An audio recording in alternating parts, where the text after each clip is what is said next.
News top 9 ನಲ್ಲಿ ಈಗ ಈ ವ್ಯಾಕ್ಸಿನ್ ಸಂಬಂಧಪಟ್ಟ ಹಾಗೆ ಒಂದಷ್ಟು ಟಾಪ್ ನ್ಯೂಸ್ಗಳಿದೆ, ಬನ್ನಿ ನೋಡೋಣ.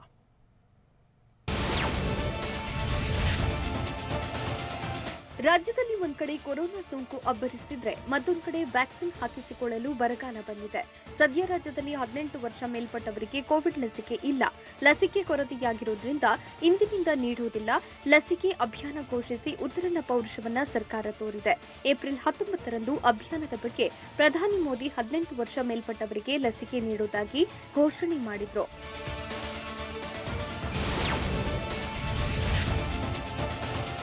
ಪ್ರಪಂಚದ ಅತಿ ದೊಡ್ಡ ಲಸಿಕಾ ಅಭಿಯಾನ ಎಂದು ಪ್ರಧಾನಿ ಮೋದಿ ಹೇಳಿದ್ರು. ಆದರೆ ಈಗ ರಾಜ್ಯದಲ್ಲಿ ಲಸಿಕೆ ನೀಡಲು ಅಭಾವ ಉಂಟಾಗಿದೆ. ಲಸಿಕಾ ಉತ್ಪಾದಕ ಕಂಪನಿಗಳಿಗೆ ಲಸಿಕೆ ಮಾರಾಟಕ್ಕೆ ಅವಕಾಶ ನೀಡಲಾಗಿದೆ. 50% ಲಸಿಕೆ ರಾಜ್ಯಗಳಿಗೆ ಮುಕ್ತ ಮಾರುಕಟ್ಟೆಯಲ್ಲಿ ಸಿಗುವ ಬಗ್ಗೆಯೂ ಹೇಳಿತ್ತು. ಆದರೆ ರಾಜ್ಯಗಳು ಖರೀದಿಸುವ ಲಸಿಕೆಗೆ ಹೆಚ್ಚಿನ ದರ ನಿಗದಿ ಮಾಡಲಾಗಿದೆ.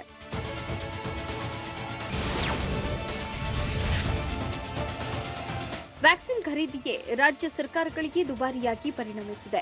ಕೇಂದ್ರ ಸರ್ಕಾರ ₹150 ಖರೀದಿ ಮಾಡಿದ್ರೆ ರಾಜ್ಯಗಳಿಗೆ ಈ ಲಸಿಕೆ ₹400 ದರ ಫಿಕ್ಸ್ ಮಾಡಲಾಗಿದೆ. ಇನ್ನು ಖಾಸಗಿ ಆಸ್ಪತ್ರೆಗಳಿಗೆ ₹600 ದರ ನಿಗದಿ ಮಾಡಲಾಗಿತ್ತು. ಏಪ್ರಿಲ್ 22ರಂದು 1 ಕೋಟಿ ಡೋಸ್ ಖರೀದಿಗೆ ಹಣ ನೀಡಲಾಗಿತ್ತು. 1 ಕೋಟಿ ಡೋಸ್ ಕೋವಿಶೀಲ್ಡ್ ಲಸಿಕೆ ಖರೀದಿಗೆ ತೀರ್ಮಾನಿಸಿದ್ದ ರಾಜ್ಯ ಸರ್ಕಾರ ಹಣ ಮಂಜೂರು ಮಾಡಿತ್ತು. ತಕ್ಷಣವೇ ಲಸಿಕೆ ಸಿಗುತ್ತೆ ಎಂದು ರಾಜ್ಯ ಸರ್ಕಾರ ಭಾವಿಸಿತ್ತು. ಆದರೆ ಇದು ಉಲ್ಟಾ ಆಗಿದೆ.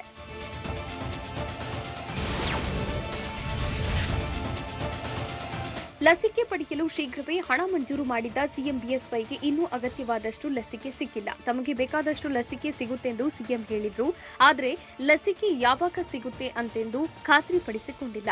ಲಸಿಕಾ ಅಭಿಯಾನಕ್ಕೆ ಸರ್ಕಾರ ದಿನಾಂಕ ಘೋಷಿಸಿತ್ತು. ಆದರೆ ಅದಕ್ಕೂ ಮುನ್ನ ಕಂಪನಿಗಳ ಜೊತೆ ಸರ್ಕಾರ ಚರ್ಚೆಯನ್ನ ಮಾಡಿಲ್ಲ.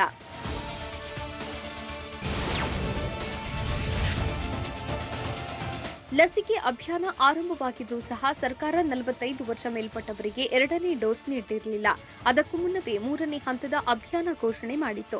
ಆದರೆ ಅಷ್ಟರಲ್ಲಾಗಲೇ ಏಪ್ರಿಲ್ 30ರಂದು ಲಸಿಕೆ ಇಲ್ಲವೆಂದು ರಾಜ್ಯ ಸರ್ಕಾರ ಕೈಚೆಲ್ಲಿ ಕುಳಿತಿತ್ತು. ರಾತ್ರೋರಾತ್ರಿ 3 ಲಕ್ಷ ಲಸಿಕೆ ಕಳಿಸಿಕೊಟ್ಟಿದ್ದ ಕೇಂದ್ರ ಸರ್ಕಾರ ಲಸಿಕೆ ಅಭಿಯಾನಕ್ಕೆ ಚಾಲನೆ ನೀಡುವಂತೆಯೂ ರಾಜ್ಯಕ್ಕೆ ಸೂಚನೆ ನೀಡಿತ್ತು.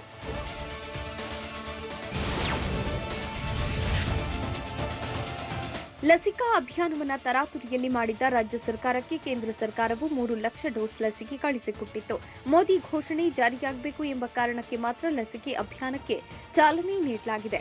ಮೇ 8ರಂದು ರಾಜ್ಯಕ್ಕೆ ತಲುಪಿದ 3.5 ಲಕ್ಷ ಡೋಸ್ ಕೋವಿಶೀಲ್ಡ್ ಲಸಿಕೆ ತಲುಪಿತ್ತು. ಆದರೆ ಇದುವರೆಗೆ ರಾಜ್ಯದಲ್ಲಿ ನಿರಂತರ 1 ವಾರ ಹಾಕಿಸುವಷ್ಟು ಲಸಿಕೆಗೆ ಇಲ್ಲವಾಗಿದೆ.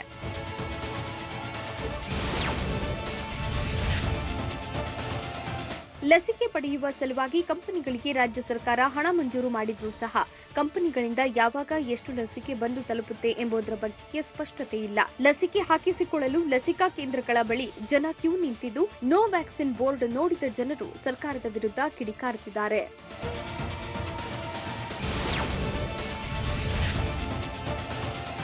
ನಮಗೆ ಬೇಕಾಗುವಷ್ಟು ಲಸಿಕೆ ಬರುವವರೆಗೂ ರಾಜ್ಯದಲ್ಲಿ ಲಸಿಕಾ ಅಭಿಯಾನ ಆರಂಭ ಮಾಡುವುದು ಬೇಡ ಅಂತ ಸಿಎಂ ಬಿಎಸ್ವೈ ನಿರ್ಧರಿಸಿದ್ರು. ಆದರೆ ಕೇಂದ್ರ ಸರ್ಕಾರದಿಂದ ಬಂದ ಒತ್ತಡದಿಂದಾಗಿ ಲಸಿಕಾ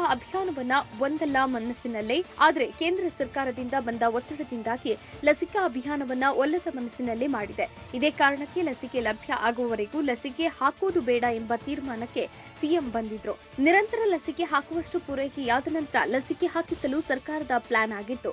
ಆದ್ರೀಗ ಈ ಲೆಕ್ಕಾಚಾರವೆಲ್ಲ ಉಲ್ಟಾ ಆಗಿದೆ.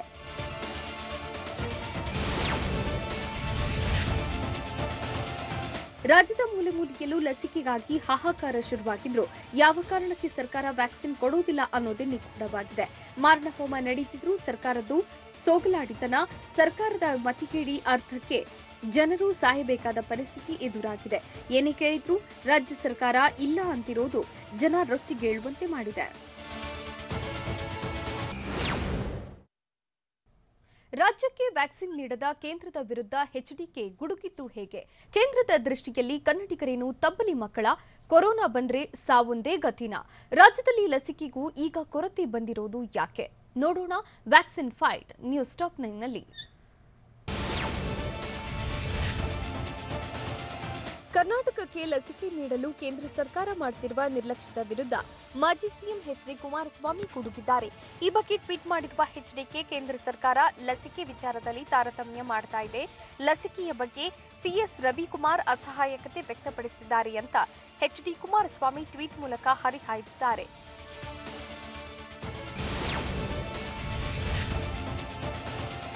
ಕೇಂದ್ರ ಸರ್ಕಾರದ ವಿರುದ್ಧ ವಾಗ್ದಾಳಿ ಮುಂದುವರೆಸಿರುವ ಎಚ್ಡಿಕೆ ಮೊದಲನೇ ಡೋಸ್ ಪಡೆಯುವವರು ಇನ್ನೂ ಕಾಯಬೇಕು, ಎರಡನೇ ಡೋಸ್ ಪಡೆಯುವವರಿಗೆ ಆದ್ಯತೆ ನೀಡುತ್ತಿದ್ದಾರೆ. ಇದರಿಂದ ಕೇಂದ್ರ ತಾರತಮ್ಯ ಮಾಡುತ್ತಿರುವುದು ಸ್ಪಷ್ಟವಾಗಿದೆ. ಈ ಹಿಂದೆ ಆಕ್ಸಿಜನ್ ಪೂರೈಕೆಯಲ್ಲೂ ಕೇಂದ್ರ ತಾರತಮ್ಯ ಮಾಡಿದೆ ಅಂತ ಎಚ್ಡಿಕೆ ಟ್ವೀಟ್ ಮೂಲಕ ಕಿಡಿಕಾರಿದ್ದಾರೆ.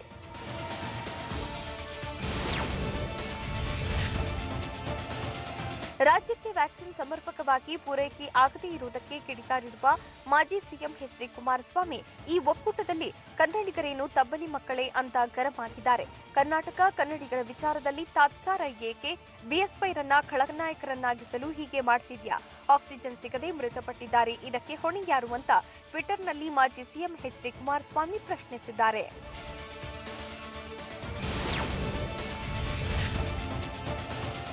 ರಾಜ್ಯದಲ್ಲಿ ಜನರಿಗೆ ಕೊರೋನಾ ಬಂದ್ರೆ ಸಾವೊಂದೇ ದಾರಿಯ ಅನ್ನೋ ಅನುಮಾನವೂ ಕಾಡ್ತಾ ಇದೆ. ಯಾಕಂದ್ರೆ ಸೋಂಕಿನಿಂದ ಗಲ್ಲಿ ಜನ ಸಾಯ್ತಾ ಇದ್ರು, ಸರ್ಕಾರ ಮಾತ್ರ ಲಸಿಕೆ ಕೊಡ್ತಿಲ್ವಂತೆ. ಎರಡನೇ ಅಲೆಗೆ ಜನ ತತ್ತರಿಸಿದ್ರು, ಲಸಿಕೆ ನೀಡದಿರಲು ಸರ್ಕಾರ ನಿರ್ಧಾರ ಮಾಡಿದೆ. ರಾಜ್ಯದ ಜನರ ಜೀವದ ಹಕ್ಕನ್ನೇ ಕಸಿದುಕೊಂಡ ರಾಜ್ಯ ಸರ್ಕಾರ ಲಸಿಕೆ ನೀಡಲು ಸರಿಯಾದ ಪ್ಲಾನಿಂಗ್ ಮಾಡಿಕೊಂಡಿಲ್ಲ. ಮುಂದಾಲೋಚನೆ ಅನ್ನೋದು ಮೊದಲೇ ಇಲ್ಲವಾಗಿದೆ.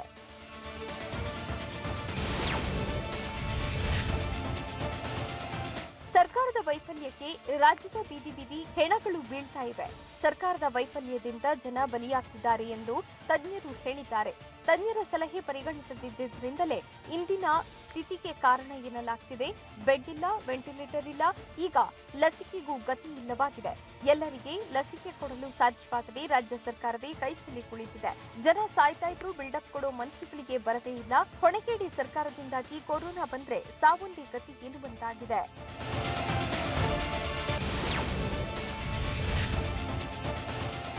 ರಾಜ್ಯದಲ್ಲಿ ಕೊರೋನಾ ಸೋಂಕಿತರ ಪಾಡು ಕೇಳುವುದೇ ಇಲ್ಲದಂತಾಗಿದೆ. ಮಾರಣ ಹೋಮ ನಡೀತಿದ್ರೂ ಸರ್ಕಾರದ ಬೇಜವಾಬ್ದಾರಿತನ ಮಾತ್ರ ನಿಂತಿಲ್ಲ. ರಾಜ್ಯದ ಜನರಿಗೆ ಬೆಡ್ ಸಿಕ್ಕಿಲ್ಲ, ಆಕ್ಸಿಜನ್ ಸಿಗಲ್ಲ, ಸರ್ಕಾರ ವೆಂಟಿಲೇಟರ್ ಕೊಡಲ್ಲ, ರೆಮ್ಡಿಸಿವಿರ್ ಇನ್ನೂ ಕೊಡ್ತಿಲ್ಲ, ಸರ್ಕಾರಕ್ಕೆ ಮೆಡಿಸಿನ್ ಕಿಟ್ ಕೊಡೋಕು ಆಗ್ತಿಲ್ಲ. ಅಷ್ಟೇ ಅಲ್ಲದೆ ವ್ಯಾಕ್ಸಿನ್ ಕೊಡೋಕು ಸರ್ಕಾರಕ್ಕೆ ಆಗ್ತಿಲ್ಲ. ವ್ಯಾಕ್ಸಿನ್ ಕೊಡೋಕೆ ಆಗದಷ್ಟು ಕೆಟ್ಟ ಸ್ಥಿತಿಯಲ್ಲಿ ಸರ್ಕಾರ ಇರುವುದು ದುರ್ದೈವ.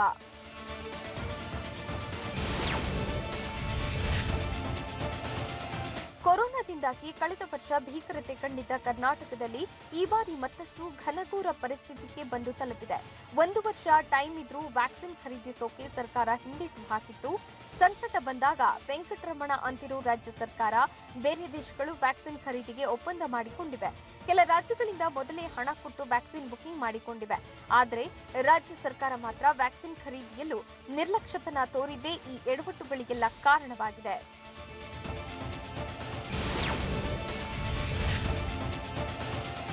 ಎಲ್ಲಾ ದೇಶಗಳು ಈಗಾಗಲೇ ವ್ಯಾಕ್ಸಿನೇಷನ್ ಮಾಡಿ ಮುಗಿಸ್ತಿವೆ. ನಾಮುಂದು ತಾಮುಂದು ಅಂತ ವ್ಯಾಕ್ಸಿನ್ ಖರೀದಿಸ್ತಿವೆ. ಅಗತ್ಯಕ್ಕಿಂತ ಹೆಚ್ಚು ಡೋಸ್ಗಳನ್ನ ವಿದೇಶಗಳು ಖರೀದಿಸ್ತಿವೆ.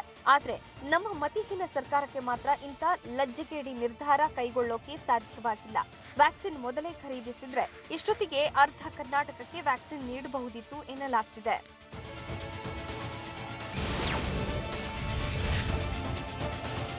ಕೊರೋನಾ ಮಹಾಮಾರಿಯಿಂದ ಬಚಾವಾಗಲು ಲಸಿಕೆಯೊಂದೇ ದಾರಿಯಾಗಿದೆ. ಕೊರೋನಾಗೆ ಲಸಿಕೆಯೇ ಸಂಜೀವಿನಿ ಅಂತ ಕೇಂದ್ರ ಸರ್ಕಾರ ಹೇಳಿತ್ತು. ಈಗ ಸಂಜೀವಿನಿ ನೀಡಲು ಕೇಂದ್ರ ಸರ್ಕಾರ ಹಿಂದೇಟು ಹಾಕ್ತಿದೆ. ರಾಜ್ಯದಲ್ಲಿ 60 ವರ್ಷ ಮೇಲ್ಪಟ್ಟವರಿಗೆ ಮೊದಲ ಹಂತದ ಲಸಿಕೆ ನೀಡಿದ್ದ ಕೇಂದ್ರ ಈಗ 45 ವರ್ಷ ಮೇಲ್ಪಟ್ಟವರಿಗೆ ಲಸಿಕೆ ನೀಡುವುದಾಗಿ ಹೇಳಿ ಕಣ್ಣಾಮುಚ್ಚಾಲೆ ಆಟವಾಡುತ್ತಿದೆ. ಲಸಿಕೆ ಪಡೆಯಲು ಸರತಿ ಸಾಲಿನಲ್ಲಿ ನಿಲ್ಲುತ್ತಿರುವ ಜನರಿಗೆ ನಿರಾಸೆಯಾಗಿದೆ. ಸಾವಿನ ಸಂಖ್ಯೆ ದುಪ್ಪಟ್ಟು ಆಗ್ತಾ ಇದ್ರೂ ಲಸಿಕೆ ನೀಡಲು ಸರ್ಕಾರದಿಂದ ನಿರ್ಲಕ್ಷ್ಯ ಯಾಕೆ? ಜನರನ್ನ ಮೃತ್ಯುಕೋಪಕ್ಕೆ ತಳ್ಳುತ್ತಾ ಇದೆಯಾ ಸರ್ಕಾರ? ಸರ್ಕಾರದ ನಿರ್ಲಕ್ಷ್ಯದಿಂದಲೇ ರಾಜ್ಯದಲ್ಲಿ ಲಸಿಕೆಗೆ ಸಮಸ್ಯೆ ಎದುರಾಗಿದ್ಯಾ? ನೋಡೋಣ ಸಾವೊಂದೇ ದಾರಿ ನ್ಯೂಸ್ ಟಾಪ್ 9ನಲ್ಲಿ. ಕೇಂದ್ರ ಸರ್ಕಾರದಿಂದ ರಾಜ್ಯ ಸರ್ಕಾರಕ್ಕೆ ಲಸಿಕೆಗೆ ಬರ್ತಿಲ್ಲ. ಈ ಹಿಂದೆ ವಾರಕ್ಕೆ 2 ಬಾರಿ ಲಸಿಕೆ ರವಾನೆ ಮಾಡುತ್ತಿದ್ದ ಕೇಂದ್ರ ಸರ್ಕಾರ ಈಗ ಲಸಿಕೆ ನೀಡುವುದನ್ನೇ ನಿಲ್ಲಿಸಿದೆ. ಇದರ ಮಧ್ಯೆ ಆತಂಕಕಾರಿ ವಿಚಾರವೊಂದು ಬಯಲಾಗಿದೆ. ಇತ್ತೀಚೆಗೆ 45 ವರ್ಷ ಮೇಲ್ಪಟ್ಟವರಿಗೆ ಹೆಚ್ಚು ಸೋಂಕು ಕಾಣಿಸಿಕೊಳ್ಳುತ್ತಿದ್ದು, ಸಾವಿನ ಸಂಖ್ಯೆಯಲ್ಲೂ 45 ವರ್ಷ ಮೇಲ್ಪಟ್ಟವರು ಮುಂದಿರುವುದು ಆತಂಕಕ್ಕೆ ಕಾರಣವಾಗಿದೆ.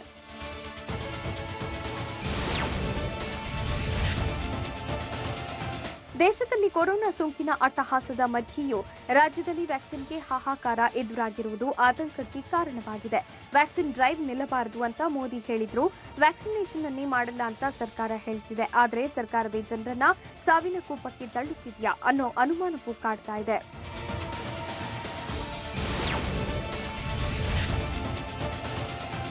ವ್ಯಾಕ್ಸಿನ್ ಡ್ರೈವ್ ನಿಲ್ಲಬಾರದು ಅಂತ ಪ್ರಧಾನಿ ಮೋದಿ ಹೇಳ್ತಿದ್ದಾರೆ. ಆದರೆ ಮೋದಿ ಸರ್ಕಾರ ಹೇಳಿದ್ದನ್ನ ರಾಜ್ಯ ಸರ್ಕಾರ ಕೇಳಿಲ್ವಾ? ವ್ಯಾಕ್ಸಿನ್ ನೀಡಲ್ಲ ಅಂತ ರಾಜ್ಯ ಸರ್ಕಾರ ಹೇಳ್ತಿದೆ. ಆ ಮೂಲಕ ಸರ್ಕಾರವೇ ಜನರನ್ನ ಸಾವಿನ ಕೂಪಕ್ಕೆ ತಳ್ಳುತ್ತಿದೆಯಾ ಅನ್ನೋದು ಕೂಡ ಟೆನ್ಷನ್ಗೆ ಕಾರಣವಾಗಿದೆ.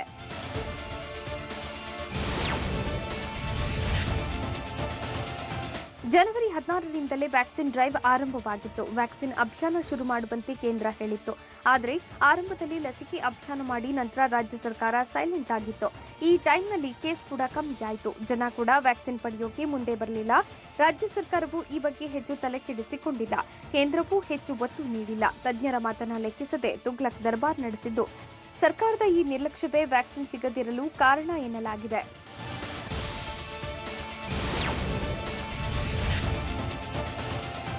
ರಾಜ್ಯದಲ್ಲಿ ಕೊರೋನಾ ಸೋಂಕು ಅಬ್ಬರಿಸುತ್ತಿದ್ರೂ ಎರಡನೇ ಅಲೆ ಬಳಿಕವೂ ವ್ಯಾಕ್ಸಿನ್ ಕೊಡಲ್ಲ ಅಂದ್ರೆ ಹೇಗೆ? ಮೂರನೇ ಅಲೆ ಮನೆಯ ಹೊಸ್ತಿಲಲ್ಲಿದ್ರೂ ಸರ್ಕಾರದಿಂದ ಇಂಥ ನಿರ್ಲಕ್ಷ್ಯ ಯಾಕೆ? ಇನ್ನು ಎಷ್ಟು ಜನ ಸಾವು ನೋವು ಆಗಬೇಕು? ಮೂರನೇ ಅಲೆಯಲ್ಲಿ ಇನ್ನೆಷ್ಟು ಪ್ರಾಣ ಹಾನಿಯಾಗಬೇಕು? ಮೊದಲ ಅಲೆಯಲ್ಲಿ ವೃದ್ಧರನ್ನ ಬಲಿ ಪಡೆದಿತ್ತು. ಎರಡನೇ ಅಲೆ ಯುವಕರನ್ನ ಬಲಿ ಪಡೆಯುತ್ತಿದೆ. ಇನ್ನು ಮೂರನೇ ಅಲೆ ಮಕ್ಕಳಿಗೆ ಡೇಂಜರ್ ಅಂತ ಹೇಳಲಾಗ್ತಿದೆ. ಇಂತಹ ಸಮಯದಲ್ಲೂ ವ್ಯಾಕ್ಸಿನೇಷನ್ ಮಾಡಲ್ಲ ಅಂತ ಅಂದ್ರೆ ಏನರ್ಥ?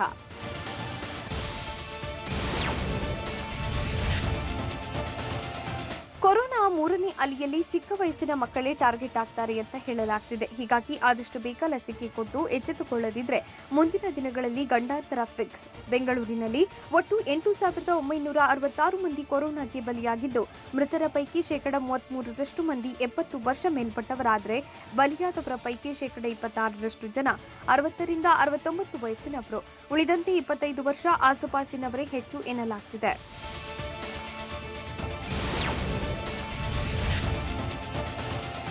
ಕೊರೋನಾ ಸೋಂಕಿನ ಅಬ್ಬರದ ಮಧ್ಯೆಯೂ ಲಸಿಕೆ ಕೊರತೆ ಇದೆ ಅನ್ನೋದು ಗೊತ್ತಿದ್ರೂ ತರಾತುರಿಯಲ್ಲಿ 18 ವರ್ಷ ಮೇಲ್ಪಟ್ಟವರಿಗೆ ವ್ಯಾಕ್ಸಿನ್ ಡ್ರೈವ್ ಶುರು ಮಾಡಿದ್ದು ಯಾಕೆ ಅನ್ನೋ ಪ್ರಶ್ನೆಯೂ ಎದ್ದಿದೆ. ಸರ್ಕಾರ ಈಗ ವ್ಯಾಕ್ಸಿನ್ ಕೊಡೋಕೆ ಆಗಲ್ಲ ಅಂತಿರೋದು ಯಾಕೆ? ಕೇಂದ್ರ ಸರ್ಕಾರದ ಮೇಲೆ ಅವಲಂಬಿತರಾಗಿ ಕೈಕಟ್ಟಿ ಕುಳಿತಿದ್ದೇ ಎಡವಟ್ಟಿಗೆ ಕಾರಣನಾ?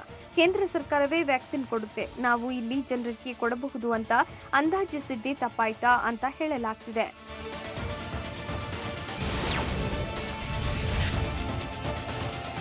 ಕೊರೋನಾ ಎರಡನೇ ಅಲೆ ಯುವಕರನ್ನೇ ಟಾರ್ಗೆಟ್ ಮಾಡುತ್ತಿದೆ. 25 ವರ್ಷದ ಆಸುಪಾಸಿನ ಯುವಕರೇ ಕೊರೋನಾಕ್ಕೆ ಬಲಿಯಾಗ್ತಿದ್ದಾರೆ. ಎಷ್ಟೋ ಕುಟುಂಬಗಳು ದುಡಿಯುವ ಕೈಗಳನ್ನೇ ಕಳೆದುಕೊಂಡಿವೆ. ಅದೆಷ್ಟೋ ಮನೆಗಳ ನಂದಾದೀಪವೇ ಆರಿ ಹೋಗಿದೆ. ಕೆಲವರಂತೂ ತಂದೆ ತಾಯಿಯನ್ನು ಕಳೆದುಕೊಂಡು ತಬ್ಬಲಿಯಾಗಿದ್ದಾರೆ. ಲಸಿಕೆ ಪಡೆಯಲು ಯುವಕರೇ ಕ್ಯೂ ನಿಲ್ತಿದ್ದಾರೆ. ಸರ್ಕಾರದ ಬೇಜವಾಬ್ದಾರಿಗೆ ಯುವಕರಿಗೆ ಲಸಿಕೆಯೇ ಸಿಕ್ಕಿಲ್ಲ. ಬೇರೆ ಯಾವುದೇ ರೋಗ ಲಕ್ಷಣಗಳಿಲ್ಲದೆ ಯುವಕರು ಸಾವನ್ನಪ್ಪುತ್ತಿದ್ದಾರೆ.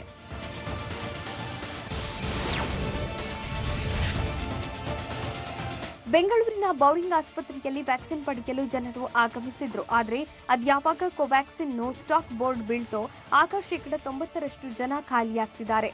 ಕೋವ್ಯಾಕ್ಸಿನ್ ಸೆಕೆಂಡ್ ಡೋಸ್ಗಾಗಿ ಕಾಯ್ತಿದ್ದ 45 ವರ್ಷ ಮೇಲ್ಪಟ್ಟವರು ಬೆಳಗ್ಗೆ 6 ಗಂಟೆಯಿಂದಲೇ ಸಾಲುಗಟ್ಟಿ ನಿಂತಿದ್ರು. ಸರ್ಕಾರಕ್ಕೆ ಹಿಡಿಶಾಪ ಹಾಕುತ್ತಾ ವಾಪಸ್ ತೆರಳಿದ್ರು.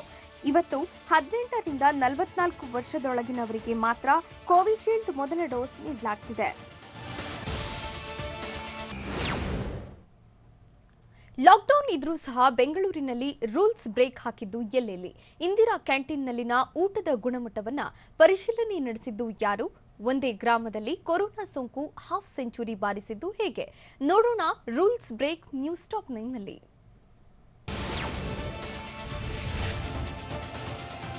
ಬೆಂಗಳೂರಿನ ಯಶವಂತಪುರ ರೈಲ್ವೆ ನಿಲ್ದಾಣದಲ್ಲಿ ಜನಜಂಗುಳಿ ಏರ್ಪಟ್ಟಿತ್ತು. ಹೊಸ ಲಾಕ್ಡೌನ್ ಜಾರಿ ಬಳಿಕವೂ ಜನ ಊರುಗಳತ್ತ ಮುಖ ಮಾಡಿದ್ದು ಬೆಂಗಳೂರು ತೊರೆಯುತ್ತಿದ್ದಾರೆ. ಹೀಗಾಗಿ ಕುಟುಂಬ ಸಮೇತ ನಿಲ್ದಾಣಕ್ಕೆ ಆಗಮಿಸಿದ ಜನ ಅಂತರ ಕಾಪಾಡದೆ ಗುಂಪಾಗಿ ಸೇರಿ ಕೋವಿಡ್ ರೂಲ್ಸ್ ಬ್ರೇಕ್ ಮಾಡಿದ್ರು.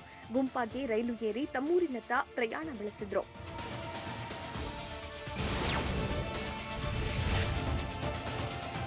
ಬೆಂಗಳೂರು ಗ್ರಾಮಾಂತರ ಜಿಲ್ಲೆ ದೇವನಹಳ್ಳಿಯ ಇಂದಿರಾ ಕ್ಯಾಂಟೀನ್ಗೆ ಪುರಸಭೆ ಮುಖ್ಯಾಧಿಕಾರಿ ಭೇಟಿ ನೀಡಿ ಪರಿಶೀಲನೆ ನಡೆಸಿದರು.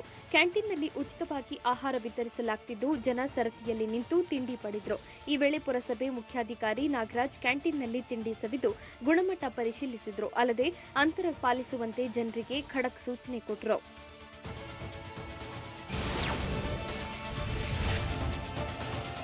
ಚಿತ್ರದುರ್ಗ ಜಿಲ್ಲೆ ಹಿರಿಯೂರಿನ ತಾಲೂಕು ಆಸ್ಪತ್ರೆಯಲ್ಲಿ ಚಿಕಿತ್ಸೆ ಸಿಗದೆ ಸೋಂಕಿತ ವೃದ್ಧ ಮೃತಪಟ್ಟಿದ್ದಾರೆ ಅಂತ ಮೊಮ್ಮಕ್ಕಳು ಆರೋಪಿಸಿದ್ದಾಳೆ. ಆಸ್ಪತ್ರೆ ಸಿಬ್ಬಂದಿ ಕೇವಲ 5 ನಿಮಿಷ ಆಕ್ಸಿಜನ್ ಕೊಡೋದಾಗಿ ಹೇಳಿದ್ರು. ಅದಾದ ಬಳಿಕ ಬೇರೆ ಆಸ್ಪತ್ರೆಗೆ ಶಿಫ್ಟ್ ಮಾಡಲು ಹೇಳ್ತಾರೆ.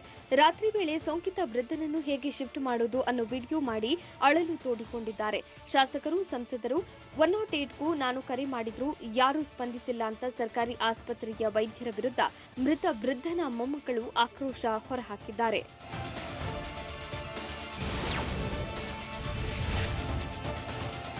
ದಾವಣಗೆರೆ ಜಿಲ್ಲೆ ನ್ಯಾಮತಿ ತಾಲೂಕಿನ ರಾಮೇಶ್ವರ ಗ್ರಾಮವನ್ನು ಸೀಲ್ ಡೌನ್ ಮಾಡಲಾಗಿದೆ. ಗ್ರಾಮದಲ್ಲಿ ಒಂದೇ ದಿನ 16 ಜನಕ್ಕೆ ಕೊರೋನಾ ಹೆಮ್ಮಾರಿ ವಕ್ಕರಿಸಿದ್ದು, ಸೋಂಕಿತರ ಸಂಖ್ಯೆ 57ಕ್ಕೆ ಏರಿಕೆಯಾಗಿದೆ. ಸೋಂಕಿತರ ಪೈಕಿ 2 ಕೊನೆ ಉಸಿರೆಳೆದಿದ್ದಾರೆ. ಹೀಗಾಗಿ ಕೋವಿಡ್ ಹಬ್ ಆಗಿ ಪರಿವರ್ತನೆಯಾದ ಗ್ರಾಮವನ್ನು ತಾಲೂಕು ಆಡಳಿತ ಸೀಲ್ ಡೌನ್ ಮಾಡಿದೆ. ಇನ್ನು 1100 ಜನರು ಕೋವಿಡ್ ವರದಿ ಬರಬೇಕಿದೆ.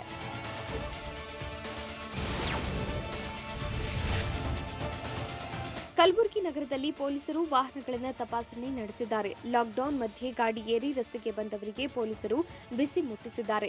ಜಗತ್ ವೃತ್ತ ಸೇರಿ ನಗರದ ವಿವಿಧೆಡೆ ವಾಹನಗಳನ್ನು ಚೆಕ್ ಮಾಡಿ ಸವಾರರಿಗೆ ವಾರ್ನಿಂಗ್ ಕೊಟ್ಟಿದ್ದಾರೆ. ಬೇಕಾಬಿಟ್ಟಿಯಾಗಿ ಮನೆಯಿಂದ ಹೊರಬಂದ ವೆಹಿಕಲ್ಗಳನ್ನು ಜಪ್ತಿ ಮಾಡಿದ್ದಾರೆ.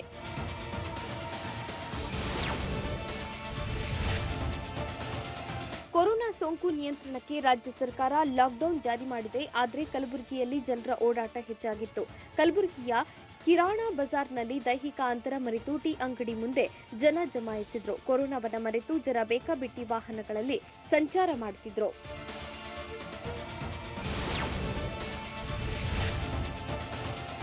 ರಾಜ್ಯದಲ್ಲಿ ಕೊರೋನಾ ನಿಯಂತ್ರಣಕ್ಕೆ ಲಾಕ್ಡೌನ್ ಮಾಡಿದ್ರೂ ಜನರು ಮಾತ್ರ ಇನ್ನೂ ಎಚ್ಚೆತ್ತುಕೊಳ್ಳಲೇ ಇಲ್ಲ.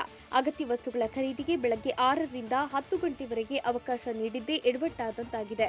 ಬಾಗಲಕೋಟೆಯ ವಲ್ಲಭಾಯಿ ವೃತ್ತ, ಕಿರಾಣಿ ಮಾರುಕಟ್ಟೆ, ಎಂಬಿ ರಸ್ತೆಗೆ ಅಗತ್ಯ ವಸ್ತುಗಳನ್ನು ಖರೀದಿ ಮಾಡುವ ಹೆಸರಲ್ಲಿ ಜನಜಂಗುಳಿ ಉಂಟಾಗಿತ್ತು. ಕೆಲವರು ಕಾಲ್ನಡಿಗೆ ಹಾಗೂ ಬೈಕ್ ಮುಖಾಂತರ ಜನರು ಮಾರ್ಕೆಟ್ಗೆ ದಾಂಗುಡಿ ಇಟ್ಟಿದ್ರು.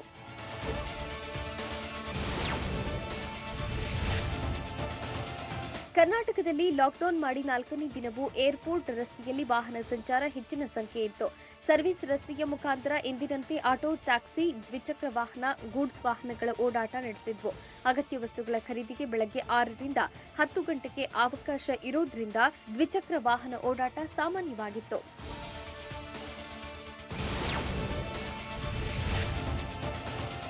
ಬೆಂಗಳೂರಲ್ಲಿ ಕೊರೋನಾ ಕೇಸ್ ದಿನದಿಂದ ದಿನಕ್ಕೆ ಹೆಚ್ಚಾಗ್ತಿದ್ದು, ಶಿವಾಜಿನಗರ ಜನರು ಮಾತ್ರ ಇನ್ನೂ ಬುದ್ಧಿ ಬಂದಂತಿಲ್ಲ.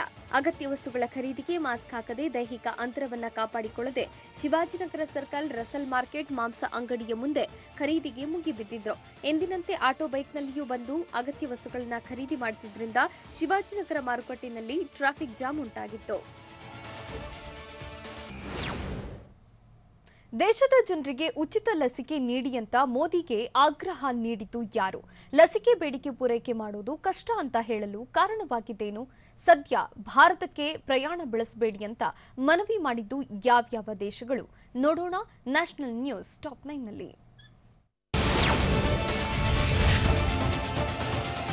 ದೇಶದ ವಿಪಕ್ಷದ 12 ಮಂದಿ ನಾಯಕರು ಪ್ರಧಾನಿ ಮೋದಿಗೆ ಪತ್ರ ಬರೆದು ಲಸಿಕೆ ನೀಡುವ ಬಗ್ಗೆ 9 ಸಲಹೆ ನೀಡಿದ್ದಾರೆ. ದೇಶೀಯ, ಜಾಗತಿಕ ಮಟ್ಟದಲ್ಲಿ ಲಸಿಕೆ ಖರೀದಿಸಿ ಭಾರತದ ಎಲ್ಲರಿಗೂ ಉಚಿತವಾಗಿ ಕೊರೋನಾ ಲಸಿಕೆ ನೀಡಿ ಎಂದು ಆಗ್ರಹಿಸಿದ್ದಾರೆ. ಕಂಪಲ್ಸರಿ ಲೈಸೆನ್ಸ್ ನೀಡುವ ಮೂಲಕ ಬೇರೆ ಕಂಪನಿಗಳು ಕೂಡ ಹೆಚ್ಚಿನ ಲಸಿಕೆ ಉತ್ಪಾದನೆಗೆ ಕ್ರಮ ಕೈಗೊಳ್ಳಿ ಎಂದು ಪ್ರಧಾನಿ ಮೋದಿಗೆ ಆಗ್ರಹಿಸಿದ್ದಾರೆ. ಸೋನಿಯಾ ಗಾಂಧಿ, ದೇವೇಗೌಡ, ಮಮತಾ ಬ್ಯಾನರ್ಜಿ, ಎಂಕೆ ಸ್ಟಾಲಿನ್, ಉದ್ಧವ್ ಠಾಕ್ರೆ ಈ ಪತ್ರವನ್ನು ಪ್ರಧಾನಿ ಮೋದಿಗೆ ಬರೆದಿದ್ದಾರೆ.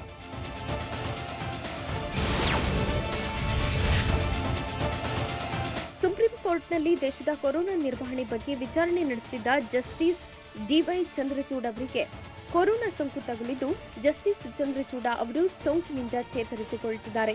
ಈ ಮೊದಲು ಜಸ್ಟಿಸ್ ಚಂದ್ರಚೂಡ ಅವರ ಕಚೇರಿ ಸಿಬ್ಬಂದಿಗೆ ಕೊರೋನಾ ಸೋಂಕು ತಗುಲಿತ್ತು. ಜಸ್ಟಿಸ್ ಚಂದ್ರಚೂಡ ಅವರಿಗೆ ಕೊರೋನಾ ಸೋಂಕು ತಗುಲಿರುವುದರಿಂದ ಸುಪ್ರೀಂ ಕೋರ್ಟ್ನಲ್ಲಿ ಇಂದು ಕೊರೋನಾ ನಿರ್ವಹಣೆ ಬಗ್ಗೆ ನಡೆಯಬೇಕಾಗಿದ್ದ ವಿಚಾರಣೆಯನ್ನ ಮುಂದೂಡಲಾಗಿದೆ.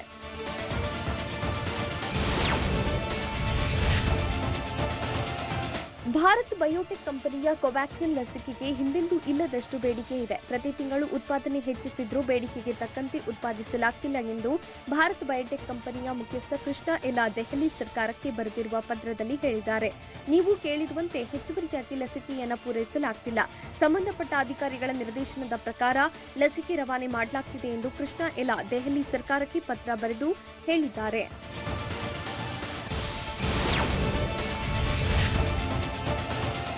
ಗೋವಾ ರಾಜ್ಯ ಸರ್ಕಾರವು ಎಲ್ಲರಿಗೂ ಐವರ್ಮೆಕ್ಟಿನ್ ಔಷಧವನ್ನ ನೀಡುತ್ತಾ ಇದೆ. ಇದಕ್ಕೆ ವಿಶ್ವ ಆರೋಗ್ಯ ಸಂಸ್ಥೆ ಆಕ್ಷೇಪ ವ್ಯಕ್ತಪಡಿಸಿದೆ.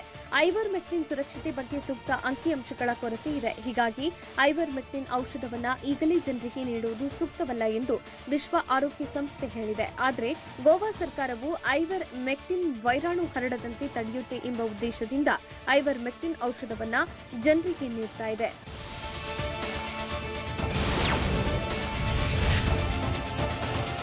ಯುರೋಪ್ ಯೂನಿಯನ್ ರಾಷ್ಟ್ರಗಳು ತಾತ್ಕಾಲಿಕವಾಗಿ ಭಾರತಕ್ಕೆ ಅವಶ್ಯಕವಲ್ಲದ ಪ್ರಯಾಣ ಕೈಗೊಳ್ಳಬಾರದು ಎಂದು ತೀರ್ಮಾನಿಸಿದೆ. ಭಾರತಕ್ಕೆ ಪ್ರಯಾಣಿಸದಂತೆ ಯುರೋಪಿಯನ್ ಯೂನಿಯನ್ ಎಕ್ಸಿಕ್ಯೂಟಿವ್ ಕರೆ ನೀಡಿದ್ದಾರೆ. ಭಾರತದಲ್ಲಿ ಕೊರೋನಾ ಕೇಸ್ ಹೆಚ್ಚಳವಾಗುತ್ತಿರುವುದರಿಂದ ಕೊರೋನಾ ಕೇಸ್ ಹರಡದಂತೆ ತಡೆಯಲು ಈ ಕ್ರಮ ಕೈಗೊಳ್ಳಬೇಕೆಂದು ಯುರೋಪಿಯನ್ ಯೂನಿಯನ್ ಎಕ್ಸಿಕ್ಯೂಟಿವ್ ಹೇಳಿದ್ದಾರೆ.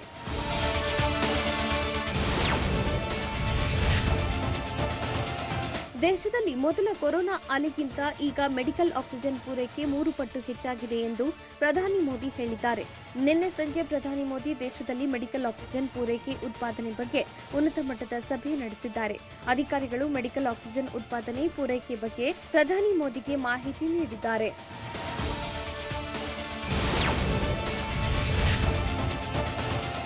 ಮಹಾರಾಷ್ಟ್ರದಲ್ಲಿ ಮೇ 31ರವರೆಗೆ ಲಾಕ್ಡೌನ್ ಮುಂದುವರಿಸಲು ಉದ್ಧವ್ ಠಾಕ್ರೆ ನೇತೃತ್ವದ ಕ್ಯಾಬಿನೆಟ್ ಒಲವು ತೋರಿದೆ. ಲಾಕ್ಡೌನ್ ಬಳಿಕ ಕೊರೋನಾ ಕೇಸ್ ಮಹಾರಾಷ್ಟ್ರದಲ್ಲಿ ನಿಯಂತ್ರಣಕ್ಕೆ ಬರ್ತಾ ಇದೆ. ಮಹಾರಾಷ್ಟ್ರದಲ್ಲಿ ಈಗ 18ರಿಂದ 44 ವಯೋಮಾನದವರಿಗೆ ಕೊರೋನಾ ಲಸಿಕೆ ನೀಡಿಕೆಯನ್ನ ಲಸಿಕೆ ಕೊರತೆಯಿಂದ ಸ್ಥಗಿತಗೊಳಿಸಲಾಗಿದೆ.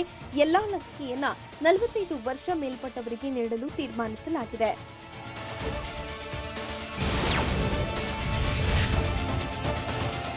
ಮಹಾರಾಷ್ಟ್ರದ ಮುಂಬೈನಲ್ಲಿ ಬ್ಲಾಕ್ ಫಂಗಸ್ನ 111 ಪ್ರಕರಣಗಳು ಪತ್ತೆಯಾಗಿವೆ. ಕೊರೋನಾ ರೋಗಿಗಳಿಗೆ ಕೊರೋನಾ ಗುಣಮುಖವಾದ ಬಳಿಕ ಬ್ಲಾಕ್ ಫಂಗಸ್ ಅಥವಾ ಮುಖರೈಮೋಕೋಸಿಸ್ ಸೋಂಕು ತಗುಲುತ್ತಿದೆ.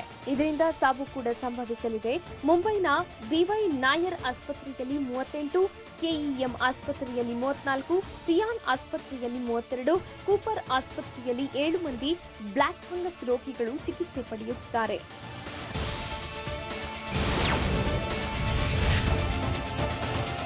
ರಾಷ್ಟ್ರ ರಾಜಧಾನಿ ದೆಹಲಿಯಲ್ಲಿ ಇಂದಿನಿಂದ 18ರಿಂದ 44 ವಯೋಮಾನದವರೆಗೆ ಕೋವ್ಯಾಕ್ಸಿನ್ ಕೊರೋನಾ ಲಸಿಕೆ ನೀಡುತ್ತಿಲ್ಲ. ಲಸಿಕೆ ಕೊರತೆಯಿಂದ ಕೋವ್ಯಾಕ್ಸಿನ್ ಲಸಿಕೆ ನೀಡಲಾಗ್ತಿಲ್ಲ. ಆದರೆ ಕೋವಿಶೀಲ್ಡ್ ಲಸಿಕೆಯು ಇನ್ನು 9 ದಿನಗಳಿಗಾಗುವಷ್ಟು ಇದೆ ಎಂದು ದೆಹಲಿ ಸರ್ಕಾರ ಹೇಳಿದೆ. ಸದ್ಯ ಇರುವ ಕೋವ್ಯಾಕ್ಸಿನ್ ಲಸಿಕೆಯನ್ನ ಫ್ರಂಟ್ಲೈನ್ ವರ್ಕರ್ ಮತ್ತು 45 ವರ್ಷ ಮೇಲ್ಪಟ್ಟವರಿಗೆ ಬಳಸಲಾಗುತ್ತೆ ಎಂದು ದೆಹಲಿ ಸರ್ಕಾರ ಹೇಳಿದೆ. ಇದಾಗಿತ್ತು ಈ ಹೊತ್ತಿನ ನ್ಯೂಸ್ ಟಾಪ್ 9. ನಿರಂತರ ಸುದ್ದಿಗಾಗಿ ನೋಡ್ತಾ ಇರಿ TV9.